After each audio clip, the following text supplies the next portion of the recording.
stakes are too high. It's like climax. Now, my job is becoming even more difficult because I must introduce the host. But I want everybody to listen very carefully, very attentive.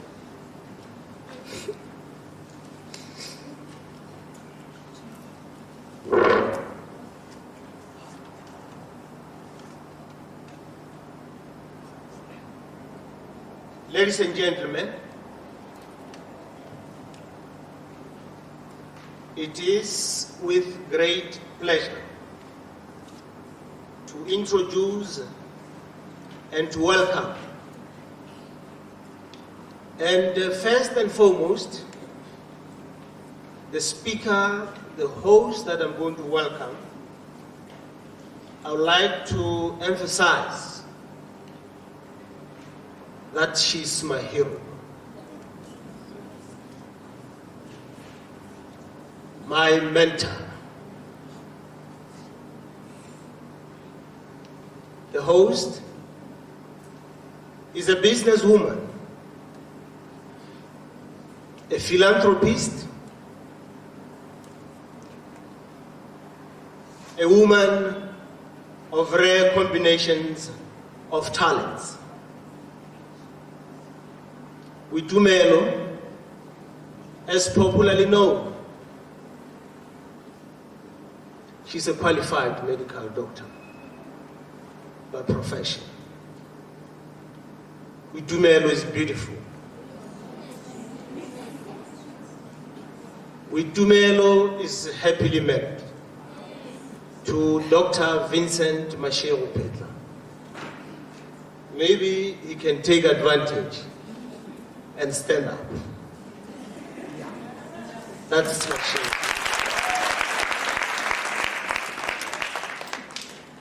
They've been blessed with 2 children, a boy and a girl, Victor and Victoria.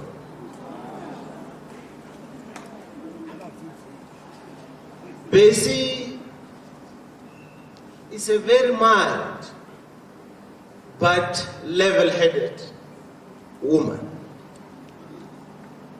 with medium but solid build.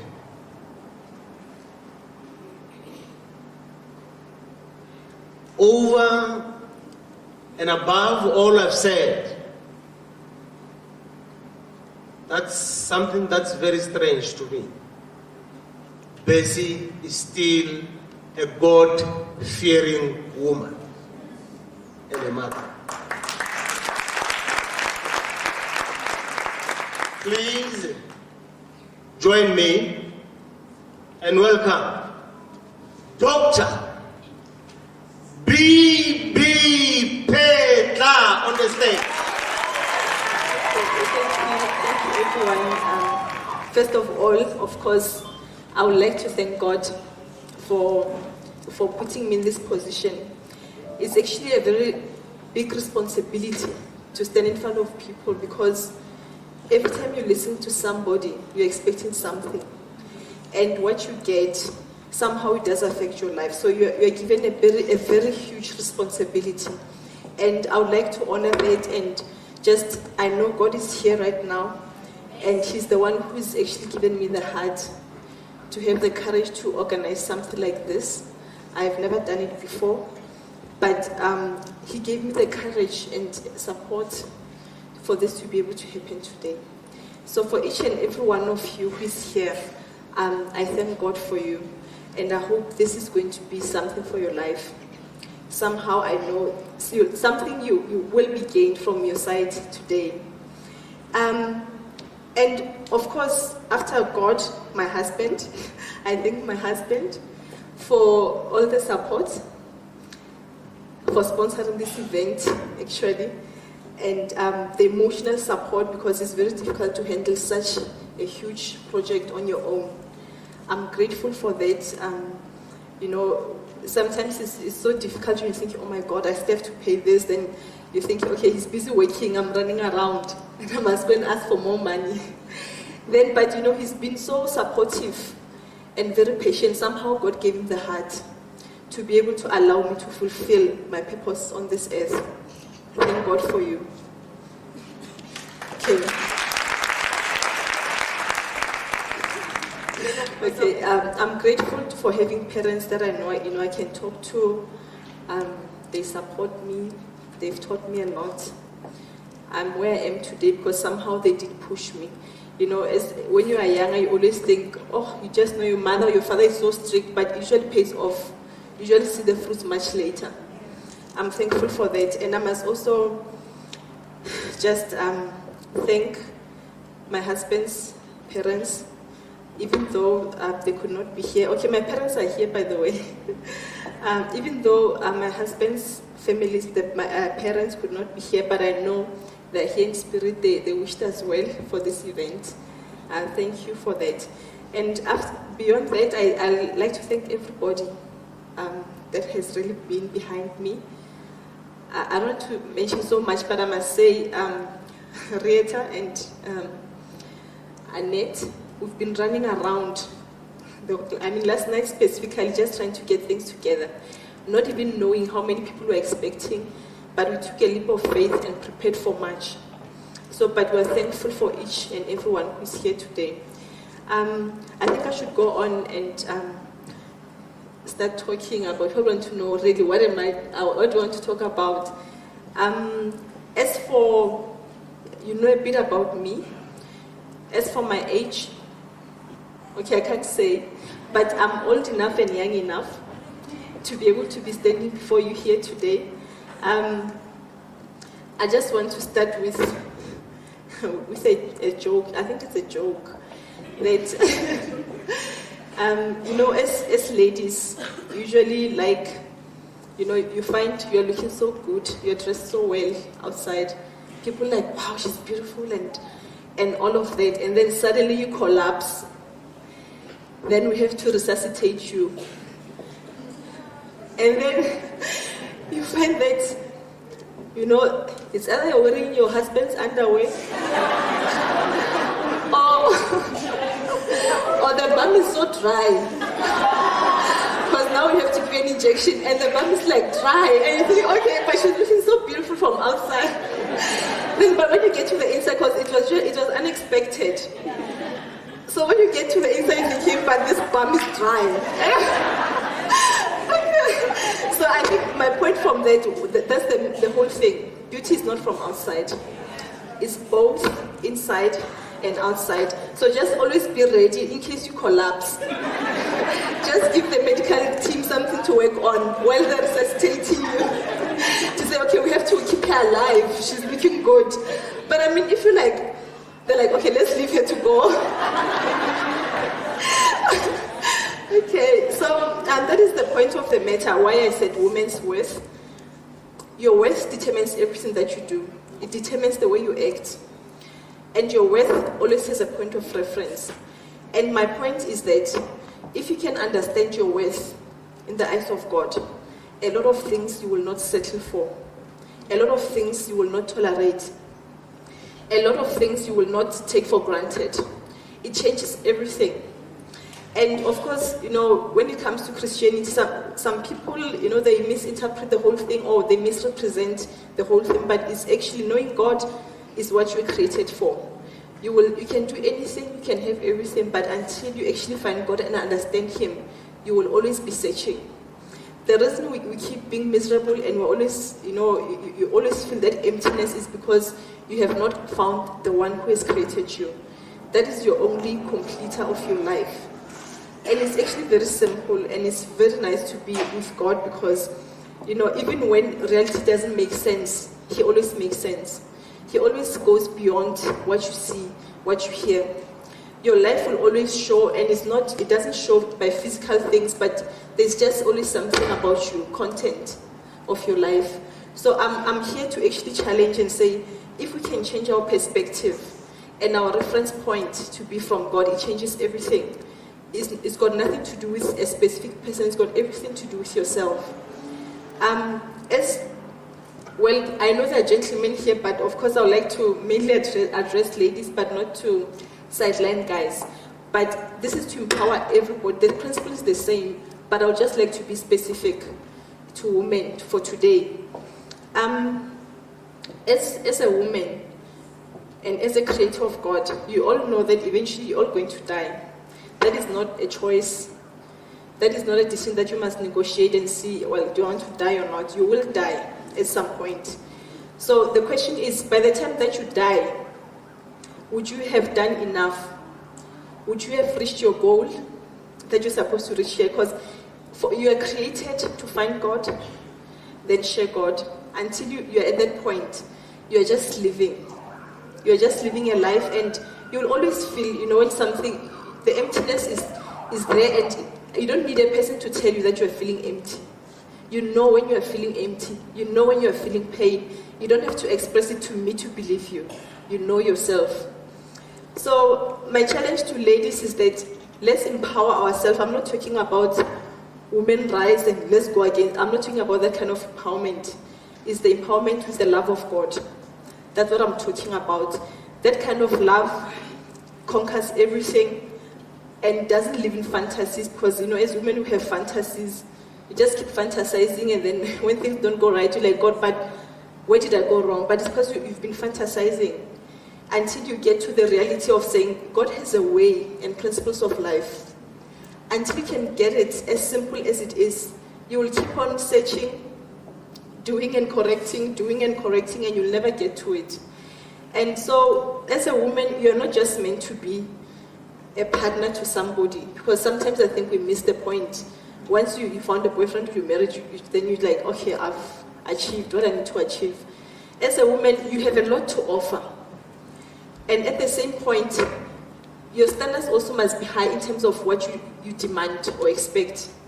But sometimes you just have a problem of imbalance. It's either you're expecting too much but not offering anything, or you're offering too much and not getting anything. So we should actually have a balance of both. You offer as much as you offer, you should receive. That is why then, you want to blame somebody for, they're abusing you, they're doing this to you, but the decision is yours. If you can understand that there is no person, because the challenge for us as ladies mainly is, of course, is relationships. That you don't understand, you've done everything for this person, what more do they want? You've done all that you can, you've pushed yourself, but they keep on disappointing you. How much more do you change? You have to change yourself to keep the person. But that is not the question. It's the other way around. God describes it so simply in Proverbs, the capable wife. If you read Proverbs 31, that woman is more than capable. She does a lot of things. She works, because sometimes you just think you're gonna look cute and life is gonna go well. It doesn't work like that. It's not enough to look beautiful. And you have the potential, you have so much to offer in terms of your work, professionalism. You have to acquire knowledge continuously. That means studying. You can never say, I've achieved. There's no person that you can say, wow, they've done it. Until you die, it's your lifelong duty to keep on acquiring knowledge and information. So that is your work. And then there's education, there's your health. That is mostly the physical part. You want to go on a crash diet, it's not going to work. Or you want to fast like for one month, and you feel like what you've done something and God can feed you. God rather prefers you to do it daily, being conscious of your eating on a continuous basis is a responsibility. So that's why I'm saying sometimes we just keep on fantasizing, and the principles are actually there. Eating right is part of God's plan for our lives. The bodies should carry us in this life until the time comes to pass by. So, we mustn't work towards destroying the body while you have time, that by the time you go, you've used up all the body. You should work to maintain the body in such a state that it will carry you to the end until your time is up. Even on your deathbed, people should still say, wow, she was still looking good. They must feel like waking you up. But if they come to the coffin, they're like, yeah, no, she really had to go. Because, you've debilitated your body so much because we don't take care of our bodies, and we think, being healthy is for certain people. It's for each and every one. Diseases will come because if you don't take care of your body, don't expect a miracle that, okay, I'll just pray about it. God has given you the responsibility over your body, over your health. It's not enough to pray about it. That is what I realized in my previous relationship, where I came, well, I was engaged for like a long time, and you know, you think somehow somebody's is responsible for this, for that, and you want to blame them. You think a miracle is gonna happen. You know, you fast, you do everything, you pray for this person that the demons must leave him, and then somebody will give you an advice you that no, I'm sure the girlfriend has given him something. They try. Everybody has got their own advice, but it doesn't work. And I can tell you, you can cry all you want. If in the first place we have not followed the principle, nothing's going to change. It's a fact. You can cry, you can be a victim, you can go through it, but it's not going to change until you go back to the principles. There's a way that God wants us to do things, and He doesn't compromise just because you cry the hardest. He stays the same, and it's actually good because then you know if you do it His way, you are guaranteed results. So it's a lot of dynamics, and you have relationships issues. You're a leader as a parent. You're a leader at your workplace. So leadership is part of it. The other part that you have to attend to as women is financial. To have the only way you can know how to handle your finances, you must have the information and knowledge. Investments and planning ahead, knowing what to do, because we actually have to leave legacies for our children. Not that by the time they start, then they must suffer just like you. Like I also suffered, so you must suffer. It's not gonna work because now the child must start from scratch. Compared to if you lay the legacy, the primary things, the foundation has been laid. Then the child can focus on the higher purpose in life. But if a child must start by just surviving, then obviously it's more difficult. So now we have to learn from where we come from and create new legacies. So it's part of everything. So it's not just that I'm a woman, I'm supposed to look beautiful and cute. It's not gonna work. It's not enough. And to be conscious as you're growing up and you're interacting with people, your body language says everything about you. Your body language says everything in terms of whether in terms of if you're a male to female, the guy can see if you're interested, no matter what your age is, because somehow your body expresses itself. That I'm a peacock, I'm looking, I'm searching, and unfortunately you will get what you're looking for, because most guys, it's not a big deal for them to hook up with you and do that, but that's not what you want. Unless you're still at a stage where you're just searching, you don't even know what you're looking for. But I think everybody, actually I know, everybody wants to be loved and respected. You want to have the kind of partner that you can relate to, you can have a relationship, you can discuss, you trust them. That's what you want. And it's not a fantasy, because I thought it was a fantasy at some point. I always knew, I don't want somebody who's going to be dishonest in a relationship and blah, blah, blah. And because then as you go through life, and I thank God for my challenges because they've opened my eyes.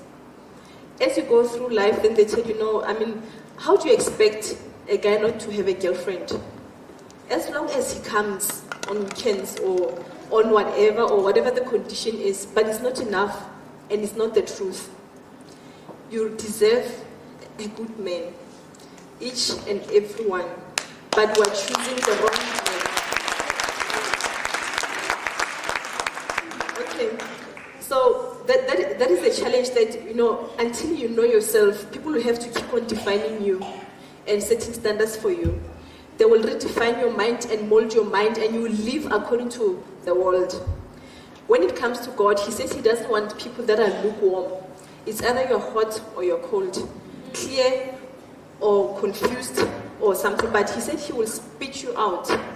God does not want, you're in a relationship with somebody, they keep on saying, yeah, I'm not sure, things are born, and you can't live like that.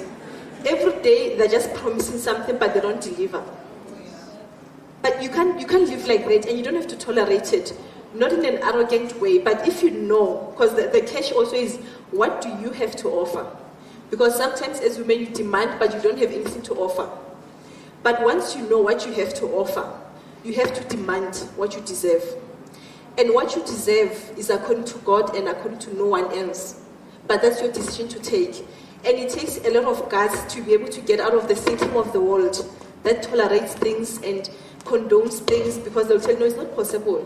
I mean, just as long as 1, 2, 3, then the next thing you catch him with a girlfriend, you are chasing them. I mean, by now, my driving is so good because I had to chase people at night.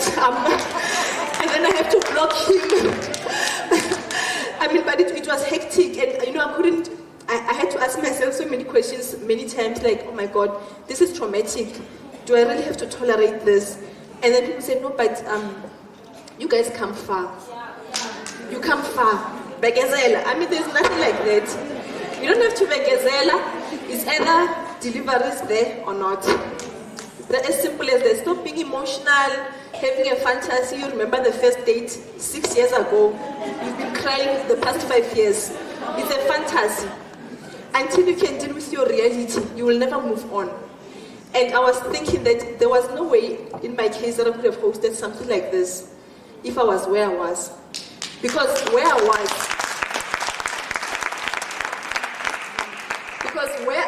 I had to deal with survival. I was always asking myself questions. Well, it was good because it allowed me to search myself. And I had to say, what am I doing wrong? Then I'll try to change. But then I realized, okay, I've done everything now. And still it's not enough. Then there's a baby on the way. Okay? Then you're like, okay, no, I don't want anything to do with a baby, whatever. And like, okay, it's fine. Let's work on this. Nobody's perfect. I'm not perfect myself. Let's work on something. As long as you can clarify with the other lady where you stand, it was a mistake, it's fine, move on. Then you must catch them again. You chase them again, you have to change the gears. Get to the stop street and they're running together. You are chasing them. I mean, it's not normal. But most women tolerate that, or you catch him in bed. I mean, you know the signs, but you choose to ignore it because you're not ready to deal with it. And you must take responsibility for that. Until you are ready to stand on your own and deal with it, you must know that is what you're going, the life you will live. Until you are ready to say, God, I want what you want for me. And what you want for me is more than enough, and I believe it will fulfill me. You will stay where you are. And you know, what really motivated me to do something like this, that's what I'm saying, I thank God for my experience. Because, you know, I look at my husband and say, he's really here. Oh, he's still here. You know, there are no excuses. There's no stories. If he's at work, he's at work. You know, somebody wants to act like there's some executive, I don't know, in the spaceship. No, we're still busy with the stars. Let me call you next week. And he's a human being. People must understand that. You know, to a point that I had to ask him, but you're not Jesus Christ. I cannot believe you as a spirit. Like, I must just say, he promised me he will come. It's either you are here or you are not. So now you have to, the reason God removes people from your life, if you are blessed, he removes them. Sometimes they stay until you make a certain decision, but you are suffering in the meantime, and there will be consequences to that. Once you make a person the God of your life, God will not share. Because most women, we have made men, even guys, some vulnerable guys, I'm joking. No, as long as you have made something or someone the God of your life, with God you always have to choose. He wants people that are decisive. He's a God of yes or no. Not maybe, sometimes it's either yes or no. And people make you feel like it's okay for them to say, it is or gone. You don't want that. You want an answer and you want it now. And you're not expecting too much. Especially if you know you can offer that yourself. But if you know you're a liar yourself, don't expect an honest person. That's too much. That's unreasonable. If you know you are taking somebody's husband or boyfriend because you know you love him, don't expect anything from God, because God will not be a part of that. You want to see yourself happy at the expense of another woman, God will not be part of that. You can forget about it. Even if you pray for him and say, nobody says the wife is treating him bad, why is he still there? If he must decide, So women, we have a responsibility because what we do, we fight against ourselves. How can you take another woman's person? Because most of the time now, these days is normal. But hello, already, if you say such words, God is out of it. You are on your own. You have to deal with the consequences. It's like that. So it doesn't matter. You can say, no, I'm miserable, but I need a man. You don't need a man. You must find God first. He says you must seek me first. And all, he doesn't say some things, all these things will be added unto you. So most of us want to get all and say, when you are stuck, you want to find God. It's not going to work. You find God, and he will redirect everything. For me, it was magic, honestly speaking. I was there in the relationship for a long time, and you go through it, and you're like, okay, oh my God, what am I doing? And then you try to go through whatever. Like, I think, you change everything, then it's just a mess. Then you even find there's other ones. It's not even that only one. So it's just a cycle. But you realize you are the one who is there. Stop blaming the person. The person is living their lives. So if a man is cheating, stop saying, but mama, he must decide. He can't be in two places and we are sama, but he's having everyone. So women must stop being part of the problem. Most women are part of the problem. Because you want to dig into somebody's things, but yet you want to be happy. Because eventually you're going to want to take him from the wife permanently. Because you also want him. But you knew he had a wife. But now why do you want him? But it's like that because you want to be loved. It's normal to want to be loved, to have a partner, to have someone to share with. But there's only one way of doing it, with everything. It's either it's God's way, or there's no way. My challenge in terms of relationships, specifically, before I forget, let me just tell you my miracle.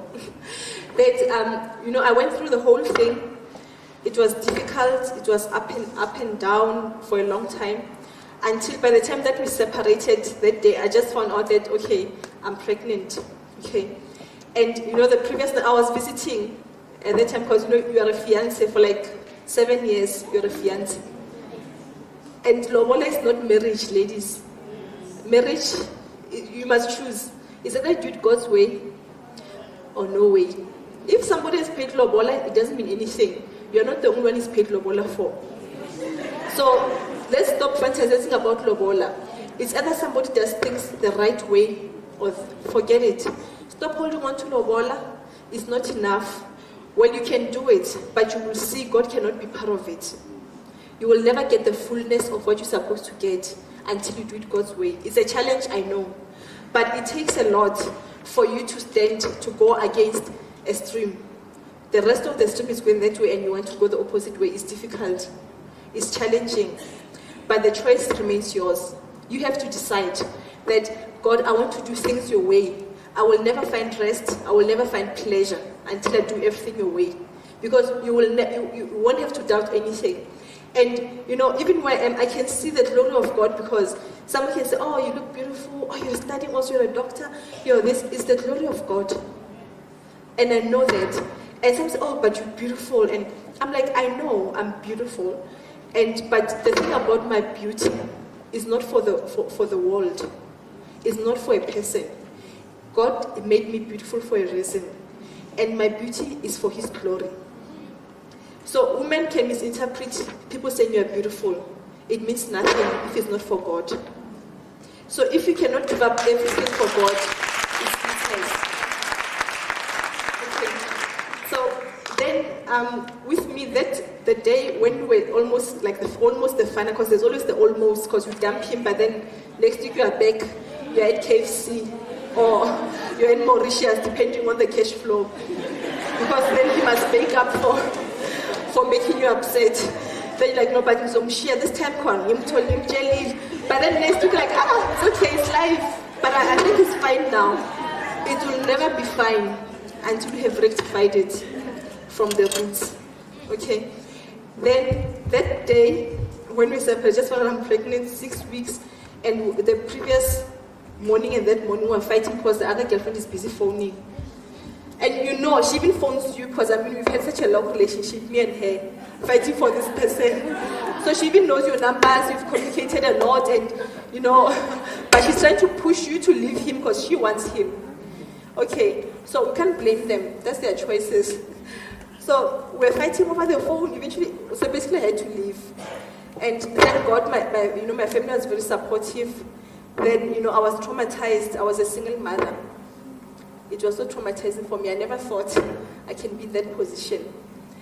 And I thank God for the support that he gave me, the people he brought into my life to give me a word of hope and say redefine. Because I had to ask myself, where did I go wrong? Because I think on average, I try my best to be a good person, to do this, to do that. But it's not enough. It's either if you've done something your own way and it's not God's way, you don't have a guarantee. That one is for sure. Then what I realized is that what I had was that, well, you can be sweet, you can cook, you can do this, you can do whatever, but the principle was not right. God says no sex before marriage. You're on your own. The consequences of sex, as much as people make it look normal, that you're a woman, you must have sex. What are you going to do? You must just have sex because the guy's not going to be happy. God says no sex before marriage. You are welcome to have sex, fine. Okay? But the problem is now that you are not covered. You are not covered. Then what usually happens once we start having sex in the absence of God, it's either, like I always say, 4 things. Well, we know we can be HIV positive, so it's diseases. Or every other day we have to treat for a sexually transmitted infection, which is very uncomfortable. Because now there you go, you must say, like you say, no, I'm coughing. Oh yeah, I think I saw some discharge on my underwear. But that is the real reason you are there. Because now it bothers you, but it's embarrassing. It's embarrassing you because you're thinking it's a sexual thing. Somehow you're implicating yourself. So then you get treated today, next month, the discharge is back again. It's going to keep coming back. The exposure is there. It will not disappear because you are praying for him. That's a fact. The other thing, of course, you can be a single mother. It's not easy to be a single mother. It's very challenging to raise kids on your own because children were created to have both parents. A father is there for a reason. He's got specific roles to fulfill as a father. A mother is there for a reason. And you also have a specific role. So now it becomes a problem because, we misinterpret the motherhood thing. You have a baby because you think somehow your relationship is going to be stronger. Then you keep on saying, this child looks just like her dad. No, forget it. It's your responsibility. You had the sex, you had the child. Stop associating the child with the father. The child is an individual and you should put the right spirit into the child, which is the Spirit of God. Because the more you keep associating the child with the father and he keeps disappointing you, you're going to end up hating your children for nothing and it's not their fault. So you cannot actually even have the right leadership because you are lacking inside yourself because you have not found God. And you will feel the pain that I don't have to say, oh, I think you are sad. You know when you are sad. You know when you are laying there crying one more time and saying, God, what must I do this time? His answer is the same. My way or no way. Otherwise, he cannot give you guarantees just because he's got a special reason for you. He's the same for everybody, but the choice is our choice. So, then you have this fantasy about the father and the child, which is not fair on the child. Okay. Then, of course, the other one is, if you are fortunate not to have any of the 3, then emotionally you are a wreck. You are so broken. You are so sensitive because you know the pain that you are feeling. Every time you go to a mall, you see a couple, you wish it was you. You're sitting at home by yourself and you know he's not coming this weekend. You know it yourself. Nobody has to remind you that, okay, your husband is not here. You know where your husband is. Sometimes you even know the street number of where he is. but then you wait for him to come on Monday. Then on Monday when he comes, then you're such an emotional wreck. It's either, you try to be angry with him, or you've made breakfast, the whole buffet. But either way, it's not gonna work. You are really on your own. That's the thing about God that I've realized. It's either we do things His way, which I know is a challenge in terms of the sex part, because the world says, how can you have a relationship without sex? I mean, what is the guy gonna get from you? But then you have degraded yourself to a body, and you're actually a spirit being, just in a body, a physical body. So that's the difference. We have degraded ourselves to such a point that we have to wait for people to redefine us, to give us value. So that's why you look weak and confused, and you're always stressed. And I mean, people can just see you're frustrated because you're not complete inside. And until you find the one who has created you, you will keep on searching. You can fast all you want, ladies, because I know fasting is the famous thing. You can fast. It's not going to change him. What you see is what it is. Then when just before I met my husband, I really said that, I want to do things the right way this time. I want to do the right way because I know I have a guarantee if I do it the right way. And, by the time that I met him, fortunately I knew him before. So he fitted my criteria so much. I was like, God, this is close to what I want. Okay, then I was just worried about, I couldn't remember how short he is. I was like, at least I hope I'm not taller than him. Those were my only concerns. But I mean, to be stressing about serious stuff. I was like, okay, I can't remember, am I taller or shorter? Okay, I hope he's not wearing Sunday clothes. That's what I was thinking. Then, fortunately, I mean, they were so minor. And, when we met and started talking, I was like, oh my God, he's actually got style. Like, wow.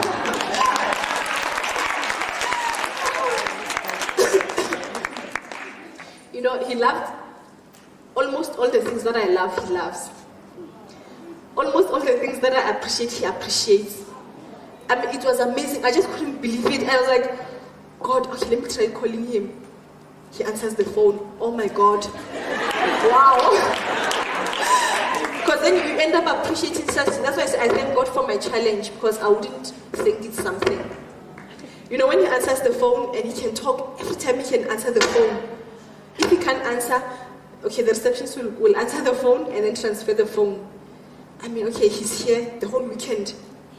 He's not making an excuse. Because somebody, when they want to go, hey, yes, office, these people, I have to work the whole weekend again.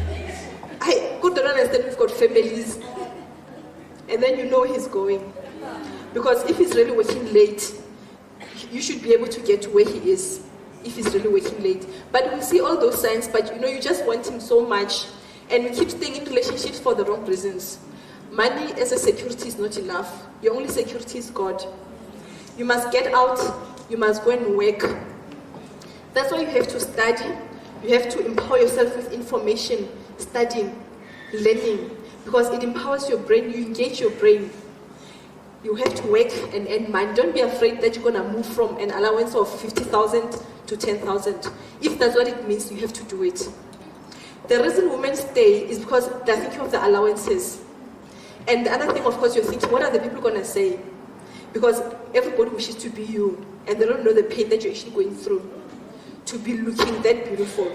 They don't know what you have to go through every single night to come driving the nice car, the credit cards, you are paying with your life just to look good like that. So women must be strong and say, God, give me the strength. I want to get out.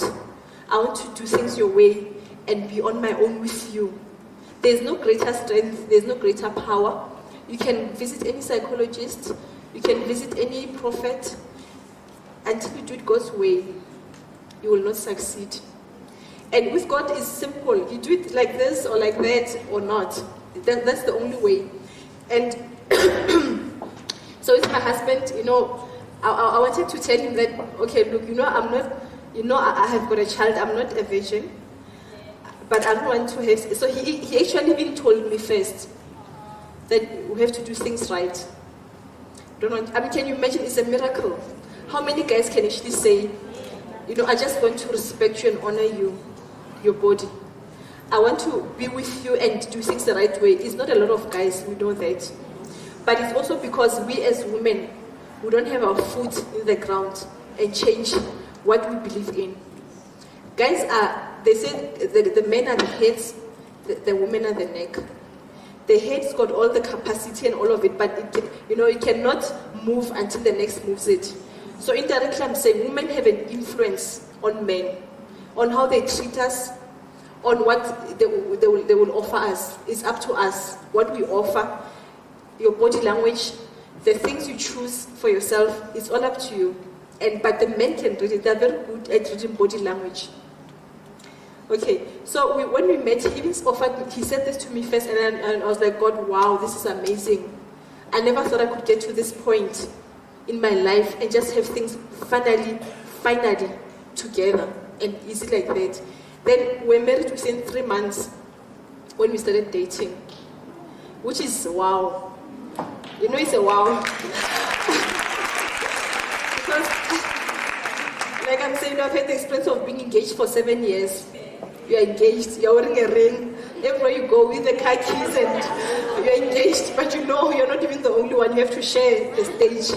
Okay, it's your turn, okay, it's my turn. But it's not life, you cannot live like that. So it's not enough. So the other sections is just basically, when it comes to work, as a woman of God, a woman of worth, you have a responsibility to do your work with honor. So most of us at our workplaces, we just do enough. Just enough that people can see, but we don't appreciate our jobs. We don't respect the people that we must help with our jobs. You go to a shop, people don't even know you, but she's angry with you. You've never met. And already she's just like, she greets the person before you. When you come, she's like, and you think, okay, have we met before? No, you have not met. So then you just realize that, a person, the way you act, you actually express yourself, the inner you. If you are full of the love of God, it shows in everything that you do. Your work, you do it even when nobody's watching you because you understand God is the rewarder. You are faithful even when no one can see your faithfulness. You go the extra mile. You do your work with art, with love, which is what most of us lack. We do it for whatever reason, just want to get the money and go. But God cannot really bless you until you honor your jobs. A person should come. Joyce Meyer speaks of a spirit, different spirits. There's a spirit, a lazy spirit. There's a mediocre spirit and a spirit of excellence. The spirit of God is a spirit of excellence. That is a spirit that you don't need to be monitored to perform. You perform because God lives in you and He's a God of excellence. You don't have to wait and say, patients must say, like you can see this one, I won't gain anything from this one. Baba Ngena. And then when they get there, ay, Baba Nan, ay, man, ay. So but other people talk to people like that. It's not acceptable. And don't expect God to come out of His way to come and bless you.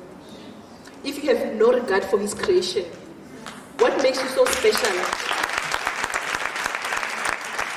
So the work ethic is very important. The work ethic is important. That's what differentiates you from the next person. Most people are lazy. They can't wait for lunch. They can't wait for knock-off time. Anything that they say is a meeting. You're at the meeting just to chill in the meeting while time is moving. You can't just sit there and say, wow, you just love your job. And, I remember I actually started my own practice before I moved to Emba Lentle. I started from scratch. It was extremely slow. It was so slow that, patients will come. It's like 3 o'clock, I'm knocking off at 5. I only saw one person for the day. I need money for petrol, at least to get back home. And a patient comes and they want me to do fraud on the medical aid, put somebody in place of somebody or write me a sick note, like something that is clear that we're doing fraud, if I agree to it.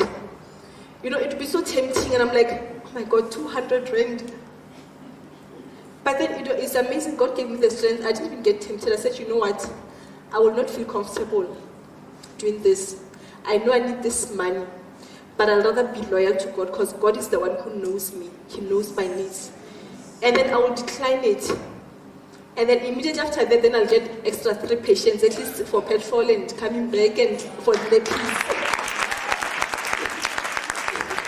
So that spirit takes a lot of guts to do the right thing when you've got the choice to do the easy way out. Getting promotion the wrong way is not worth it. You can do it all you want, but you will never see the fruits of that.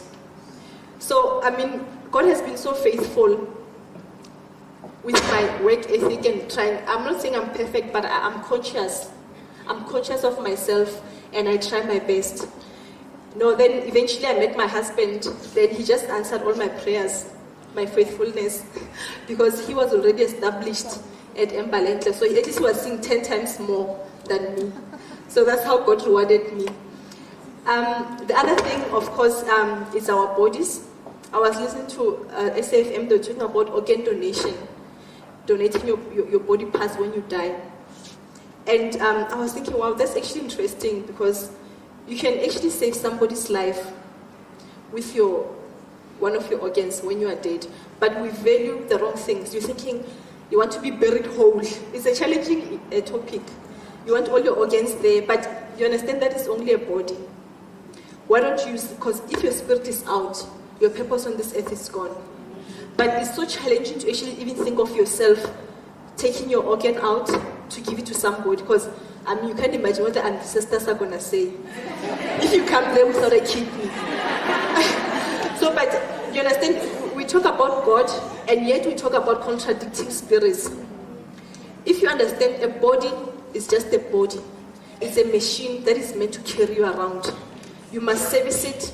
You eat right. You have to exercise. Don't think it's for certain people. It's a responsibility that we have to our bodies. That as long as we live, they should carry us and carry us well. To a point that when you die, if your spirit allows you that, or donate an organ for somebody, save a person's life. Because your purpose on this earth will be finished. So, but now most of our bodies are so debilitated that we can't use them. We just have to go under.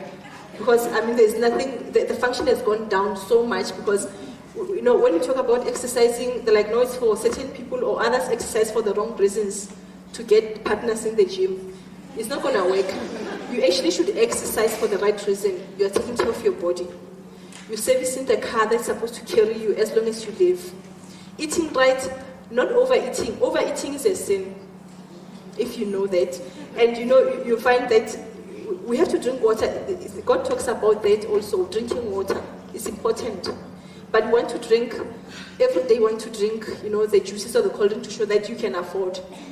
But it means there's something wrong inside because you're expressing the wrong thing. You should come to a point where it doesn't matter what people say or how people express themselves. You do things because they're right, and you know they're right. You will always see the results. You will always see the results of doing the right thing. And unfortunately, for some, you will never see the results now. You always see them over time. In 10 years' time, your life and the life of the person who has not taken care of themselves, they're so different. But now it's a long-term decision. The results, you see them after a while. The other thing is about education, acquiring knowledge. You have to study something. Don't ever say, oh, it's not for other people, it's for you. God talks about that people will die because they lack knowledge, and He means it. So you think, okay, you're qualified as this, I mean, don't tell anybody that you are proud that you've done. You must be ashamed. You must keep on pushing yourself. Keep on acquiring information, knowledge, because you cannot engage in anything if you don't have information. So education is important. We have to learn something all the time. The other issue is about leadership. Leadership, as we speak about as a parent or even at work, because at any point, everybody is a leader. Whether to your child or the people at work, somebody's looking at you. And somebody's being influenced. So, but people that are in leadership or obvious positions that they know this is leadership positions, they take advantage of those positions. They don't understand that, you know, being given a leadership position is actually an opportunity to influence people positively. But people use it for power and controlling people. So everybody is a leader, whether at school or at work or as a parent, because children always do what they see their parents doing. It doesn't matter. You say, hey, I want to see having a boyfriend, but you change partners. But you tell your child you don't want to see them with a boyfriend. It's not going to work. Children do what they see. And that's why most children are actually angry most of the time, because their parents are hypocrites. They just do that thing. Don't drink. I'll kill you if I find you drinking. Then every weekend your next got a case. So it's only a few children that can actually say, have the grace to say, I want to live my life. Not according to my parents, not according to anyone, but according to what God wants of me. So, but most children totally depend on their parents. So we have a great influence on our children. Discipline. You can't, if you don't discipline your child, or actually, I must say that if we want to see how our children are, you must, if I come to your house, for example, the way your child behaves tells me everything about how you discipline the child. If I come there, the child is already, I just did a hairstyle, is pulling on my braids, it says everything about what the mother is doing or not doing, or the parents, many say parents. So your children always express their leadership. So children do what they see. That is a fact. Okay, then the other thing, the other thing is about, what did I leave out? Okay, I can't remember right now. But my approach is a holistic approach that we have to attend to each and every department in our lives. So not because you are strong in this one, you focus on this one. You have to attend to being a partner, a mother, working, education, the body, social issues. There's always somebody that you can help somehow. There's always somebody that you can help without getting anything back. But that takes a big heart. And most people want us to know what they've done for other people. That is not going to work. It's not true. It means somehow you want some recognition from us, and which is not, it's not the right kind of recognition. You always have a chance to help someone from the bottom of your heart, to do something for somebody that you cannot get anything from them. So that is important. I hope I have not left everything out. And then, I think in terms of health, just to add on the physical health has to do everything with it. That as a woman, of course, regular checkups, they've spoken about it. The pap smears, the breast examinations, general health. So you can't say, I'm going to pray about it. If you're not doing anything about your health, you can expect problems. That's for sure. If you get a discharge, you're going to pray for it, forget it. It's not going to go away. It will stay there until you get treatment or until you abstain, but something must change. It cannot stay the same. Okay, then the other, in summary, I think I would like to give an example of, there's a principle about an eagle. There's some principles relating to an eagle, and it's amazing that God always associates us with eagles. In Revelation, he speaks about, there's 4 creatures that surround the kingdom. An eagle is part of it. Then there's the bull, and then there's a lion, and then there's a man. But all of them have something in common. If you can relate to it, there's something about courage and character and strength in all of these creatures. So that's why I'm saying most of us, we don't know who we are. We don't know our potential because we're defined by people. And until God defines us, we'll just be defined by people. The principles of an eagle, one of them is that eagles fly alone at high altitudes. It has everything to do with going against the stream. It's not easy going against the stream. It takes a lot of courage. The second one is that eagles have a vision. They say an eagle can spot its prey 5 kilometers away, and then when it's targeting the prey, it doesn't look like, oh, that's a cute bird. It goes for the target. It will not allow anything to disturb its vision. It's got a very good eyesight. So they say eagles have a vision. They go for the target and nothing will disturb them in the way of their target. As I'm speaking, you must relate this to yourself because this is exactly who you are. You're a visionary and nothing can stop you if you decide. The other concept about an eagle is that eagles, they eat fresh prey. They don't wait for another animal to kill it and they're like, okay, let's see what's left. They go for a living prey. Then they eat it fresh. Okay? So that one can be interpreted in many ways. But the one that I'll choose to say now is that we cannot make decisions today based on yesterday. God is revealing information more and more every day. In business terms, they talk about globalization. There's access to information. There's access to anything now. God is revealing himself more and more to us in terms of who we are, what we can do, but people still talk about what their grandparents did. It's not going to work today. So part of living in the past is what is disturbing some of us to moving forward. Because it takes a lot to say, this is what happened in the days, but today, this is what is happening. Information and new information is important and is always available. It's for us to choose to take it. The other thing about an eagle is that they say it tests. It always tests before it trusts. That one, they relate to it in terms of business and relationships. If you go into business with someone, you can't just say, I've got a good feeling about it. You have to have a point of reference somehow before you decide. Because if you make emotional decisions, that's where things go wrong. What have you done to validate the deal? What has this person put? Because that's when then eventually you're a victim. You don't know what happened to you. You always have bad luck, but you keep on making the same mistakes. In terms of relationships, they actually make an example that a female eagle, before it can mate with a male eagle, it takes a twig to the highest level and then drops it. The male eagle must catch the twig until it must not drop to the ground. And it will do this test until it's satisfied. But for us as women these days, you don't have the guts to do that. Because you're thinking, if I tell this guy I want to do things right, I don't want to, you're thinking, what is he going to say? He's probably going to drop me. Unfortunately, that's why I'm saying you're on your own. Because you have to test, what have you done?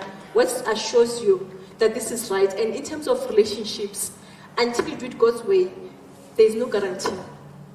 The only test that you can have is that one. It's not just about saying no sex for marriage, but you.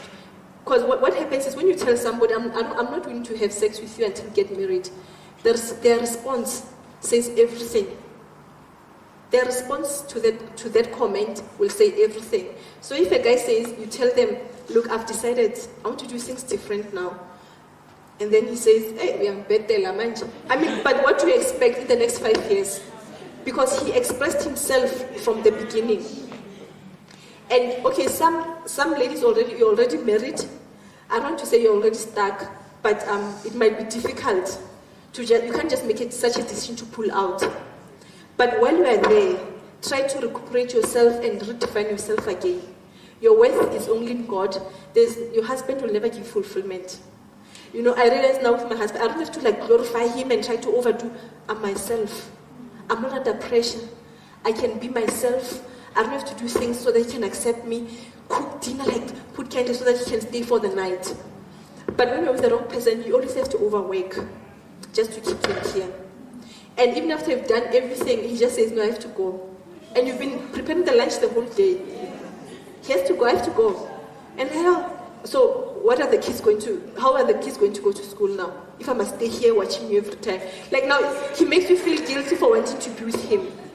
Not that it's a fantasy you just want to stage, but it's normal that you must spend time together, do things together. But now he wants to make you feel guilty for wanting that. And it's not normal. So that is the point that we have to test before we trust. What have you done to test that this is from God or not? Because you can say, how can you know? But he was sweet at the beginning, but you saw when the phone was on silent. You noticed when he disappeared for the weekend. You noticed how he was speaking with the other girl while you were there. Somebody came up. So there's always signs, but we ignore them.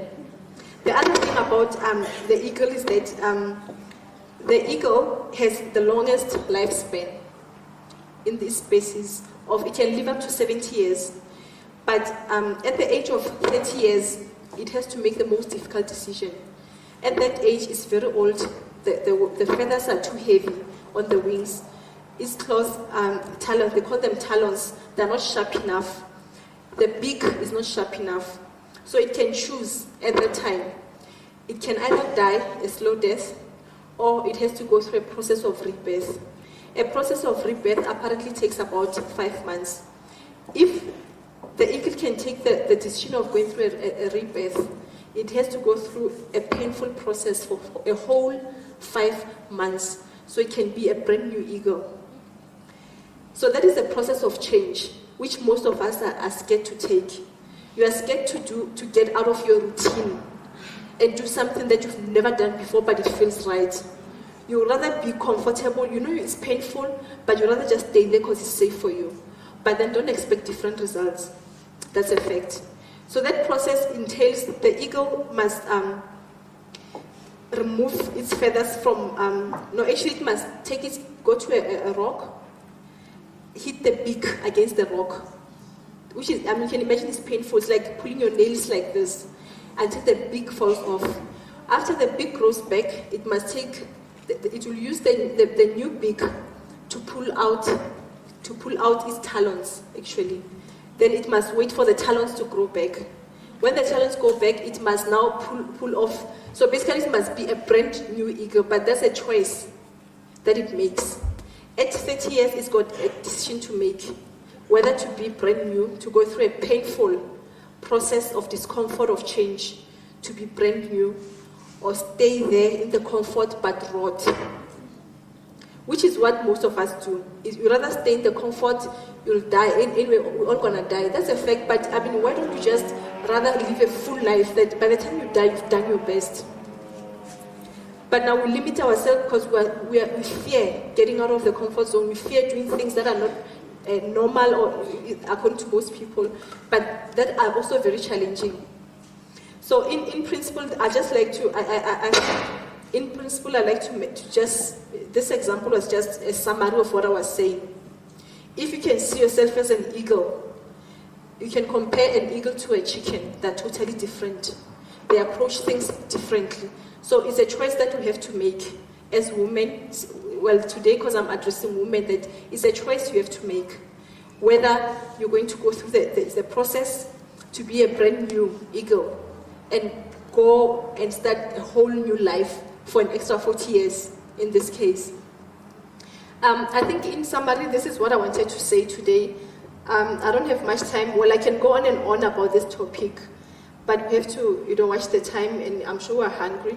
But this is what I wanted to say in summary, that we have to redefine ourselves again. Our worth is defined according to God, because the way you do things has a point of reference.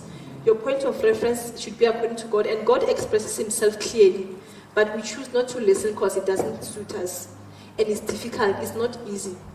So women's worth is about knowing your worth and not waiting for somebody to give you worth. So on that note, I would like to close